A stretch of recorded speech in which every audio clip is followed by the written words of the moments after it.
السلام عليكم خواتاتي المهمات الغاليات، لاباس عليكم؟ كنتمنىكم تكونوا بخير وعلى خير وبأتم صحه ان شاء الله وانتم كتشوفوا في هذا الفيديو.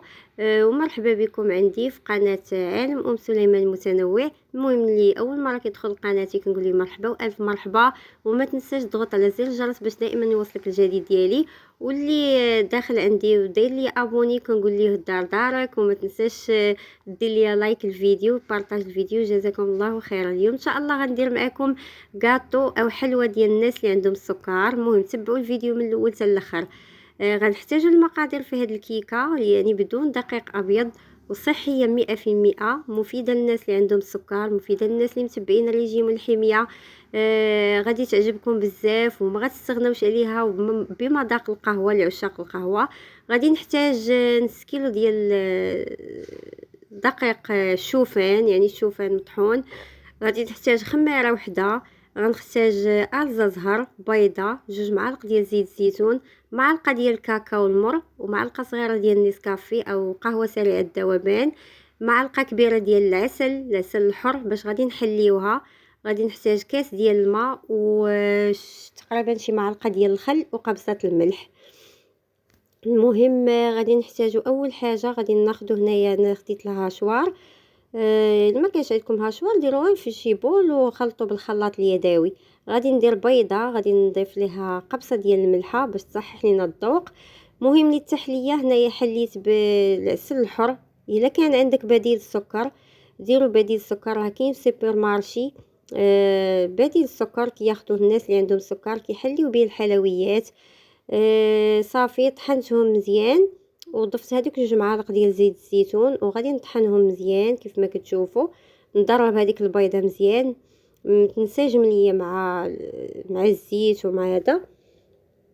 صافي من بعد كنضيف هذاك الكاس ديال الماء وكنخلط مزيان. صافي هنا غنحيد الهاشوار وغادي ندير غير بول فاش غادي نخلط كلشي و صافي. المهم هنايا راني ضربت كلشي مع بعضياتهم مع داك الكاس ديال الماء.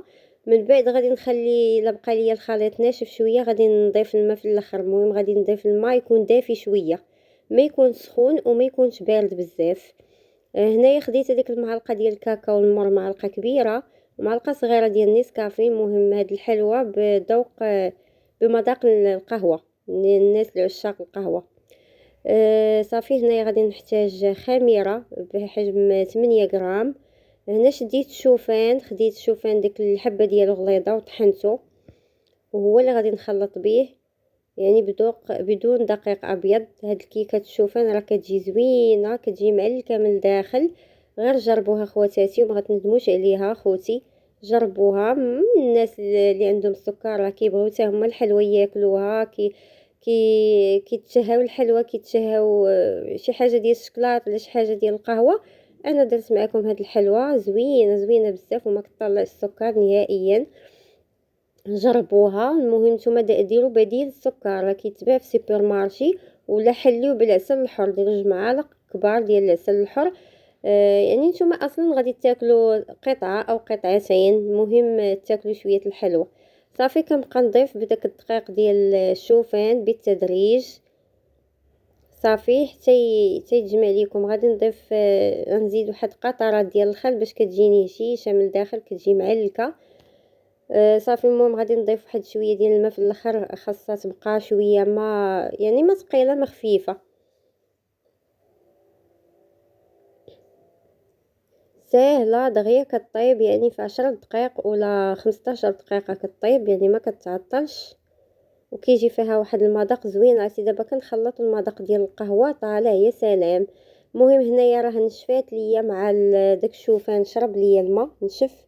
غادي نضيف الماء. هنا ضفت كاس بالتدريج، الماء ديال الكاس ديال الماء دافي، يكون ما باردش بزاف، وغادي نبدا نخلط. المهم القوام ما يكونش ثقيل بزاف وما يكونش خفيف بزاف، يعني قوام ديال الكيك اللي كديروا فيها الشكلاط كتكون يعني ما خفيفه ما ثقيله.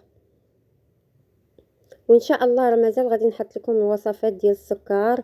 هكا لي بسكوي، الحلوى. المهم بزاف الناس طلبوا مني هاد الوصفات، ان شاء الله غادي نشارك معكم. هنايا خديت هاد المول دهنته بشويه ديال الزبده ورشيته بشويه دقيق ديال الشوفان وصافي كبيت فيه هنايا الخليط ديال الكيك ديالي وشعلت الفران المهم على نار مهيله حتى طيب على خاطرها تقريبا 15 دقيقه كطيب لكم الكيك.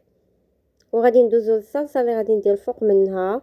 غادي نحتاج هنايا معلقه كبيره ديال الكاكاو المر، معلقه صغيره ديال قهوه سريعه الذوبان، ومعلقه كبيره ديال النشا الذره. هنا غادي ناخدو كاس ديال الحليب، غناخد كاسرونه فيها كاس الحليب، غنضيف ليها معلقه ديال النشا الذره ومعلقه كبيره ديال الكاكاو المر ومعلقه صغيره ديال القهوه سريعه الذوبان. درت معلقه صغيره تقطع ليا المقطع، درت معلقه صغيره ديال العسل الحر. نتوما ديروا بديل السكر، راه كيتباع في السوبر مارشيات ولا المحلات الكبار كيتباع فيهم بديل السكر ديال الناس اللي عندهم سكريات. صافي درتها فوق البوطه مع التحريك المستمر حتى عقاد ليا الخليط. بعد ما عقدت ليا الكريمه غادي نديرها في ديك الزلافه وغادي نخليها حتى تبرد واحد شويه ان شاء الله. بما خرجت الكيك وتبرد شويه عاد نديرها. المهم باش ما تكونش لي واحد الطبقه من الفوق بحال القشره كتكون من الفوق، غادي ندير ليها السلوفان ونحاول انني نغطيها باش ما تكونش لي واحد الطبقه ديال بحال القشره كتكون من الفوق. وغندخلها للثلاجه حتى تبرد. صافي هنا الكيكه راه خرجتها، غادي نحاول انني نثقبها كامله باش تدخل ليها ديك الصوص من الداخل. وصافي غادي نضيف هذيك الكريمه او الصوص غادي نضيفها من الفوق، وغادي نحاول انني نوزعها في الكيكه كامله على هاد الطريقه هذه. عرفتي ريحه القهوه طالعه يا سلام. الناس اللي كيحبوا القهوه وكيعشقوا القهوه جبت لكم هاد الكيكه بالقهوه راه زوينه. صافي هنايا راه دخلتها للثلاجه وخليتها حتى بردات وشدات في راسها. وغادي نقطع هذا مربعات صغار باش نزينها ونقدمها ان شاء الله معاكم. المهم غادي تقطعوها على الشكل اللي بغيتو. المهم انا قطعتها مربعات صغيره على هذا الشكل هذا وكتزينوها باش ما بغيتو. صافي هنايا غادي نزينها بشويه الكوك او جوز الهند. ممكن عندكم مكسرات زينوا بالمكسرات كتجي زوينه. درت هنايا جوز الهند وغادي ندير فوق منه رشيشه ديال قهوه سريعه الذوبان. المهم رشيت شويه ديال القهوه من فوق الكوك، جات زوينه. ملي كتاكلوها كتحسوا بمذاق ديال القهوه، ما تسخاوش تشبعوا منها وصحيه. ما غادي تضركم حتى شي حاجه، يعني بدون دقيق ابيض، بدون حليب، بدون زبده، بدون ياغورت. ان شاء الله كتعجبكم وتجربوها وتخليوا لي شي تعليق يكون محفز. والله يشافيكم ويشافينا ويشافي جميع المسلمين اللي عنده شي مرض، الله يشافيه ويعافيه يا ربي امين. المهم كيف ما كتشوفوا هنايا راه بارده. غادي نقطع طريف وغنوجدها معاكم. شوفوا كيفاش جات من الداخل، راه جات معلكه من الداخل، يعني دخلت لي هذيك الصوص لداخل. كنتمنى تعجبكم. مع السلامه حتى الفيديو الجاي.